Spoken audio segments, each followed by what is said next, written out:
Bismillahirrahmanirrahim. Allahumma salli ala sayyidina Muhammadin nabiyil ummi wa ala alihi wa sahbihi wa sallim.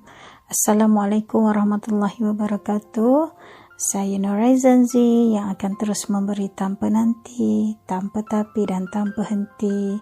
Apa khabar semua? Sedang buat apa di hujung minggu ni? Hari Ahad ni, pasti anda bersama keluarga tercinta. Atau mungkin dah ada yang keluar bercuti ya. Mentang-mentang dah boleh keluar kan. Okey, kepada siapa yang sedang bercuti, selamat menikmati cuti anda. Masya Allah, tabarakallah. Okey, untuk hari ini, saya ingin berbicara dengan anda tentang kacamata hati. Dunia terjadi melalui kacamata hati kita melihatnya. Okey, maksudnya bukan melalui kacamata yang kita ada. Kacamata, mata kita, melalui kacamata kita, bukan. Namun melalui kacamata hati. Kenapa saya bagi tahu macam tu?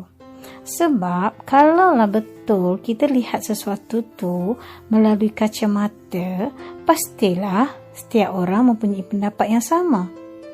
Namun kenapa setiap orang mempunyai pendapat yang berbeza-beza tentang dunia ni? Ada yang melihat sesuatu perkara tu dia rasa happy. Ada yang melihat sesuatu perkara tu dia merasa sedih. Ada yang melihat sesuatu perkara tu dia merasa seperti tak best, membebankan, menyusahkan. Namun ada yang melihat sesuatu perkara tu dia rasa exciting, dia rasa enjoy, dia rasa happiness dan sebagainya. Jadi itu bermakna kita melihat dunia bukan melalui kacamata kita. Kita melihat dunia melalui kacamata hati kita. Okey, apa yang membezakan kacamata hati seseorang tu? Yang membezakan adalah hatinya. Kalau matanya, kalau melalui kacamata semuanya sama. Contoh, kita lihat jam. Jam maksudnya kereta banyak, jalan sesak. So, semua orang melihat yang sama, betul? Sebab melalui kacamata. Namun kalau orang melihat melalui kacamata hati yang pertama, contohnya akan melihat jam tu sesuatu yang aduh, tak bestnya. Lambatlah sampai ni, sesaknya, pukul berapa nak sampai, satu benda yang membebankan, satu benda yang nak dielakkan, yang menyusahkan. Itu kacamata hati contoh yang pertama. Kacamata hati contoh yang kedua akan melihat jam ni sebagai Masya Allah, Alhamdulillah. Ya Allah, terima kasih Allah. Ini membuatkan saya mensyukuri nikmat yang lapang sebelum ini. Nikmat yang lancar sebelum ni. Ya Allah, Alhamdulillah dengan jam ni, saya tidak terburu-buru driving. Saya tidak terburu-buru untuk pulang, untuk sampai ke suatu destinasi. Ya Allah, dengan jam ni saya dapat zikir. Zikir saya tak cukup lagi ni. 1000 selawat hari ni. Contoh ya. Dengan jam macam ni saya dapat baca balik Al-Quran, hafal balik Al-Quran, atau lebih mensyukuri nikmat-nikmat Allah yang saya nampak sepanjang jalan ni. Okey, itu bezanya. Kacamata hati satu, kacamata hati dua. Beza ya. Jadi, kenapa berbeza kacamata hati tu? Setiap orang berbeza. Kerana kalau kacamata, yang alat yang kita gunakan untuk melihat dunia adalah mata. Kalau kacamata hati, mata juga, namun mata hati. Jadi mata hati ni kena lihat dulu. Mata hati ni macam mana? Kerana hati ni ada 3 pula. Hati yang berpenyakit, hati yang mati, dan satu lagi hati yang qalbu salim, ataupun hati yang tenang, hati yang semuanya indah dengan izin Allah. Jadi kita untuk melihat dunia dengan kacamata hati, yang paling pertama perlu dipastikan adalah keadaan, kondisi hati kita berada di mana. Di hati yang sakitkah? Di hati yang matikah? Atau hati yang tenang, yang hidup, yang bersama Allah. Jadi, anda bagaimana hati anda? Sebab tu nanti besok kan kita dah akan mulakan journey 21 hari tersenyum kita kan. Dalam tu kan kita akan belajar modul hujan rezeki juga kan. Dan insya-Allah salah satu modul hujan rezeki adalah untuk memastikan hati kita di mana. Jadi di saat kita tahu hati kita berpenyakit, maka kita akan cepat-cepat minta ke Allah sembuhkan, dan kita akan buat macam-macam cara untuk sembuhkan hati itu. Jika kita tahu hati kita mati, maka kita akan minta hati yang baru dari Allah. Kerana barangkali hati kita telah mati. Nauzubillah, ya. Dan hati yang terbaik adalah hati yang tenang, hati yang hidup, hati yang sehat, qalbu salim, ya. InsyaAllah itulah destinasi kita. Jadi kita hari ini bukan nak bercakap tentang hati, kerana nanti modul hati kita akan bercakap dalam journey 21 hari kita. Jadi hari ini bukan nak bercakap tentang hati. Hari ini kita nak cakap tentang dunia terjadi atau dunia terlihat melalui kacamata hati kita melihatnya. Bukan kaca mata kita, tapi kaca mata hati kita. Okey? So, saya nak beri contoh. Apa bezanya? Apa bezanya hati yang berpenyakit, hati yang mati melihat dunia ini, dengan hati yang tenang, hati yang sehat, hati yang hidup melihat dunia ini. Okey, saya beri contoh A dan B. Okey, saya bagi contoh begini ya. Contoh tentang Kuala Lumpur. Okey, nak mudah cerita, contoh tentang KL. Okey, saya bagi senario ya. Contohlah ada seorang ni, dia tinggal di Kelantan, ya. Ada seorang ni orang kampung, dia tinggal kat Kelantan, dia tak pernah pergi KL. Tiba-tiba dia dapat offer, dia minta kerja tau. Jadi dia dapat offer kerja di KL. Jadi dia ni tak pernah pergi KL, dia selalu lihat je dekat TV tu. Jadi sebelum dia nak pergi KL, nak buat keputusan untuk pergi KL, jadi dia nak tahulah KL ni macam mana. Dan keserentakannya, dekat kampung dia tu ada 2 orang kakak yang dia anggap macam kakak angkat lah ya, juga kerja kat KL. Ada yang pernah kerja kat KL, ada yang masih kerja kat KL, dan dua-dua tu ada kat kampung sekarang. Jadi dia pun ambillah kesempatan untuk tanya tentang KL kepada 2 orang kakak yang dia kenal ni. Nak tanya pendapat sebelum dia buat keputusan untuk pergi ke KL. Bak kata orang, tanyalah orang yang pernah ada pengalaman kan. Okey, dia ni orang Kelantan, duduk kat Kelantan lah. Dia pun pergilah jumpa kakak yang pertama. Okey, kakak ni kita namakan A lah, Kak A lah kan. Seorang lain Kak B lah ya. Okey, tidak ada kena-mena dengan nama sebenar. Okey, so dia pun pergi. Orang Kelantan, jadi dia speaking lah kan. Kelantan kan dia akan speaking kan. Okey, speaking dia agak-agak pekat sikit ya. Dia pun Assalamualaikum Kak A. Kita nak tanya lah, kita ni ke ni mari dapat surat offer, surat tawaran kerja KL. Jadi kan Kak, kita ni Tok Hajin tengok tu KL ke mana. Kita tengok le TV, ada le TV kalau kita tengok KL menjerit kau cerita-cerita kau lupa tu. Jadi kan Kak, apa pendapat akak? Okey, kakak A ni, okey. Kak A ni, okey, dia pernah kerja kat KL, namun dah tak kerja dah. Okey, dia pun jawab macam ni. Dia pun Kelantan juga, okey. Dia pun kata, "Gapah? Acu ulang sekali lagi. Gapa dia moyak tadi? Dapat kerja KL, kau lupa tu." Allah we, Allah tak usah, jangan. Allah tobat we, jangan. Allah mu jangan gi KL tu we, tak usah lah we. Allah. Kak dulu kak pernah lah hijau KL tu. Tobat kak tak sudah hijau KL. Kak balik dah lah ni duk Kelantan ni.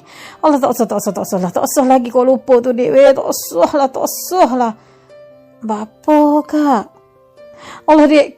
Kau lupa tu kak dek. Allah kau lupa tu kak dengan jamnya. Mu tahu tak jam tu. Mu tahu dah hak makan dengan roti tu. Allah kalau jam kak dek. Habis roti. Tak habis lagi jam. Allah nak ajaknya teruknya kau lupa tu jam banyaknya kereta. Tak usah mu stres lah kalau mu hijau situ kak. Tak usah pergi.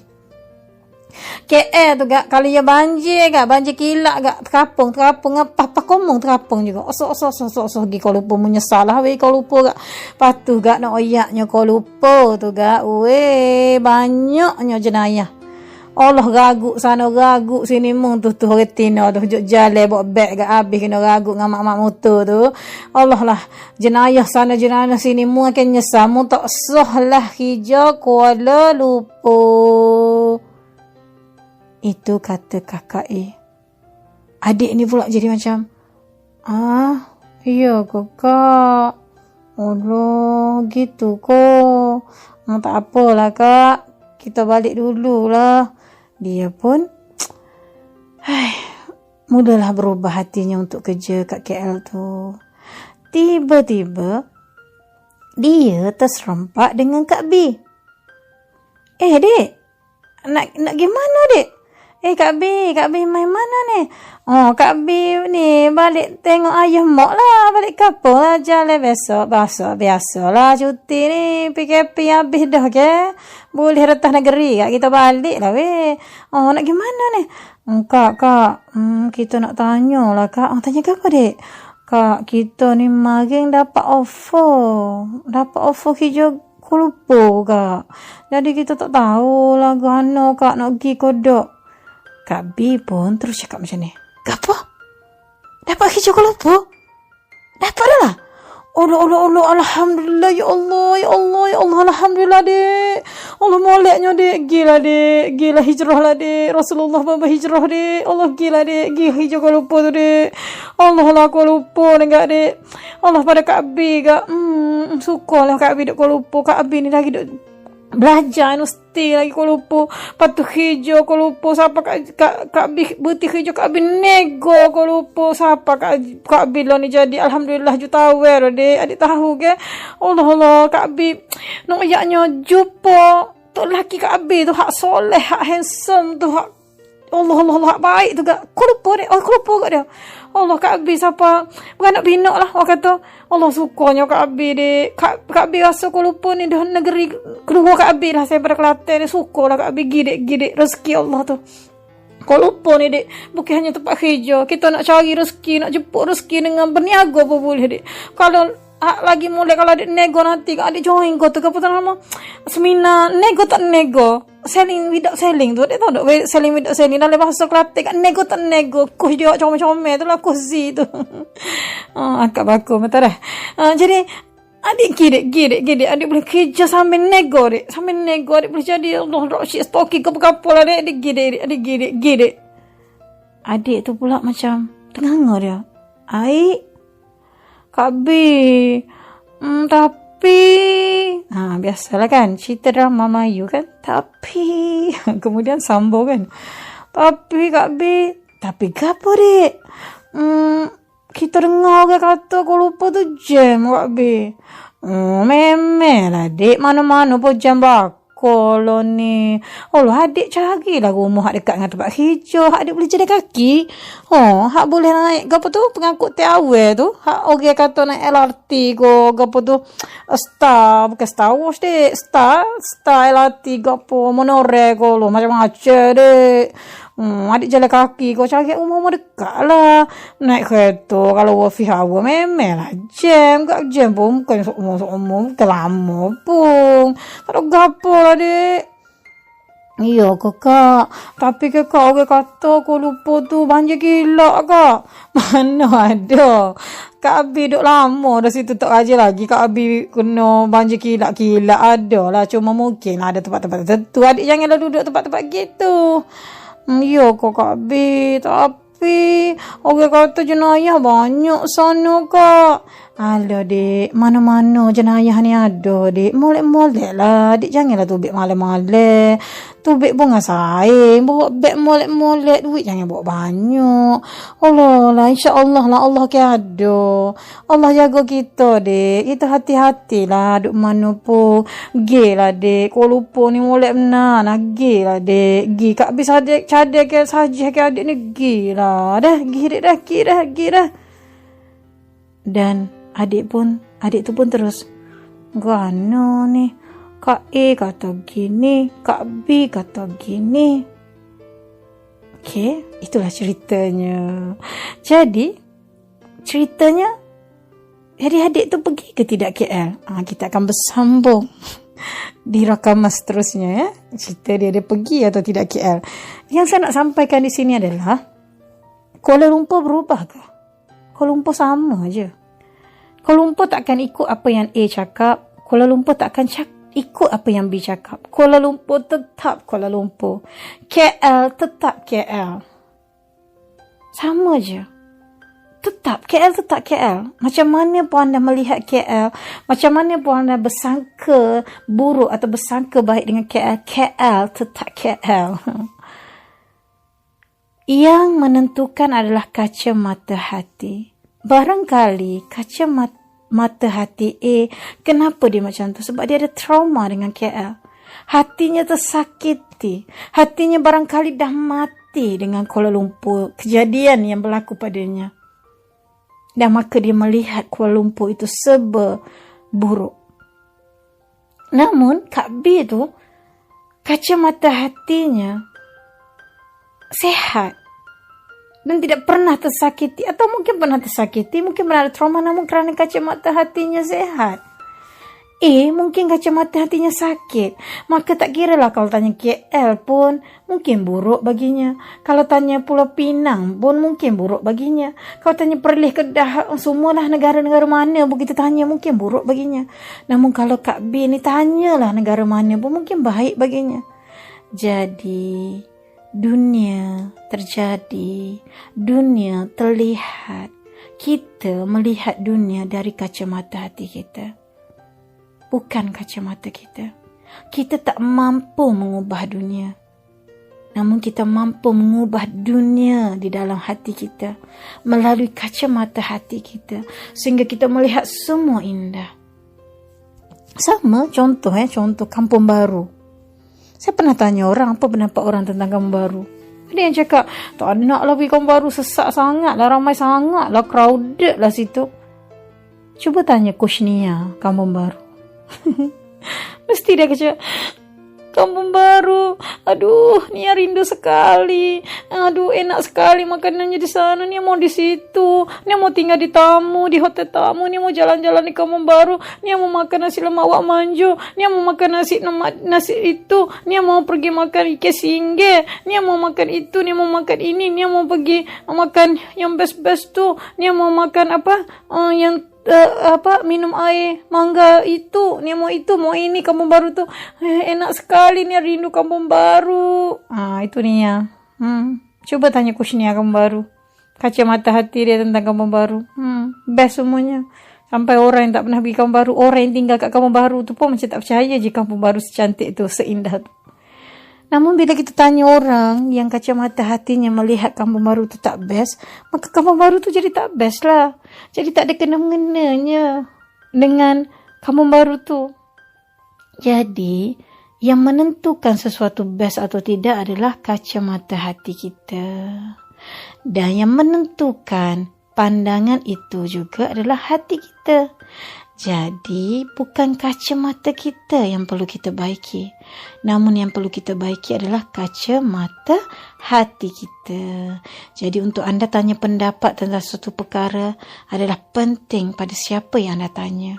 Dan untuk anda melihat sesuatu perkara adalah penting anda melihat dari kacamata hati yang sehat, yang sebaik-baiknya. Jadi apa yang penting adalah Jeni 21 hari nanti kita minta hati yang sehat dari Allah, dan kita minta hati yang baru dari Allah kalau benar hati kita telah mati. Nauzubillah. Seperti mana Imam Ghazali berkata, carilah hatimu di 3 tempat. 1, ketika kau menunaikan solat. 2, ketika kau membacakan Al-Quran. 3, ketika kau mengingati mati. Namun, jika tidak ketemukan juga hatimu itu, maka mintalah hati yang baru dengan Allah. Kerana barangkali hatimu telah mati. Atau juga ada yang mengatakan, Imam Ghazali berkata, kerana bermakna kau tidak mempunyai hati. Allahu Akbar, Allahu Akbar, Allahu Akbar. Jadi, selamat melihat dunia dengan kacamata hati yang sehat. Selamat melihat pasanganmu dengan kacamata hati yang tenang dan sehat. Selamat melihat sekelilingmu, depan, belakang, kiri, kananmu dengan kacamata hati yang sehat dan tenang. InsyaAllah, InsyaAllah, InsyaAllah. Saya tak sabar-sabar nak tunggu anda semua besok hari untuk kita mulakan journey 21 hari tersenyum kita. Untuk kita lakukan terapi perigi kekayaan, kita lakukan terapi sucikan hati, kita lakukan banyak lagi terapi-terapi berdamai dengan hati kita dan sebagainya. InsyaAllah, InsyaAllah, InsyaAllah. Dengan izin Allah. Jadi, saya minta anda jemput ramai-ramai kawan-kawan, sahabat anda, orang-orang tersayang, tim anda, jemaah anda untuk segera masuk ke channel hari ini. Channel Telegram Tersenyum hari ini, sebab besok kita tak mau mereka terlepas, kita nak mereka ada bersama kita. Dan bayangkan kalau seorang je ada dalam Telegram ni kerana anda dan mereka mendapat manfaat, mereka membuat benda yang baik, mereka mendapat kebaikan, hidup mereka berubah menjadi lebih baik, mereka lebih dekat dengan Allah dengan izin Allah, mereka mencapai hujan rezeki yang melimpahan. Bayangkan, pahala akan mengalir pada anda sampai akhirat nanti. Jadi, bila lagi masanya nak tunggu untuk menuai hasil, untuk menambah hasil, untuk mengumpul banyak-banyak hasil, pahala untuk kita tuai di sana nanti. So, kepada semua yang dah share Telegram Tersenyum ini, saya ucapkan tahniah. Kepada siapa yang belum share, saya ucapkan takziah. Ini ikut cara Prof Muhayya ni. Baguslah Prof Muhayya buat macam tu tau. Siapa yang belum share, Prof Muhayya belum share live Prof Muhayya cakap takziah. Siapa yang dah share, tahniah. Betul tu, saya sokong tu. Jadi anda yang dah share, tahniah. Yang belum share, takziah. Okey? So, terima kasih semua. Sampai jumpa lagi. Selamat menyempurnakan jiwamu. Saya Nur Aizanzi. Bye.